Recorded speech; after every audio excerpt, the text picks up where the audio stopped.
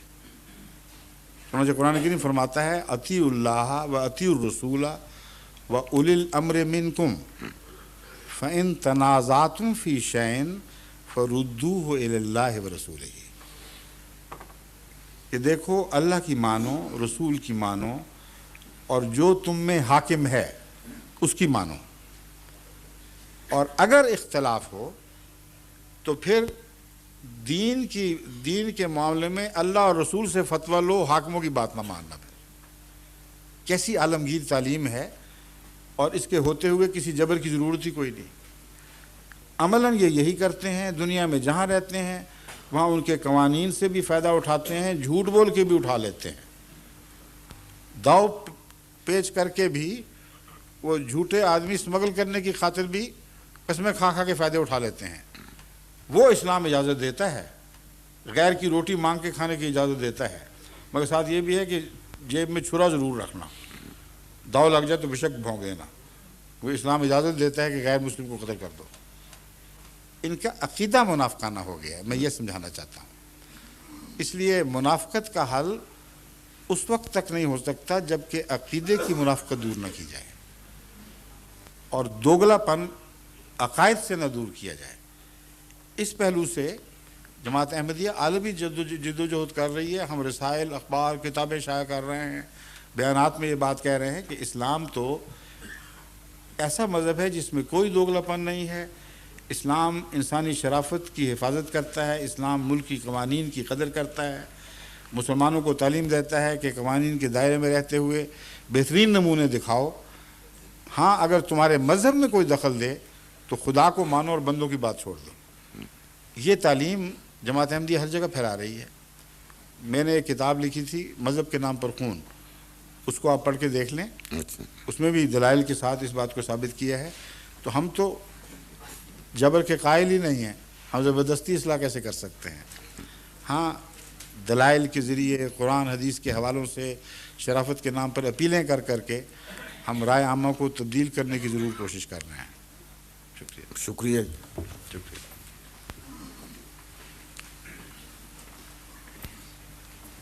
جب نماز مغرب اور عشاء جمع ہوں گی، ٹھیک ہے نا، کتنی دیر تک تیار ہو جاؤ گے تم لوگ؟ 10 منٹ؟ اتنی وضو کی جگہ ہیں، ہو سکتا ہے سب کا وضو نہ ہو تو اتنی ہے کہ 10 منٹ یا 15 منٹ میں تیار ہو جائیں گے، 15 کر لیتے ہیں۔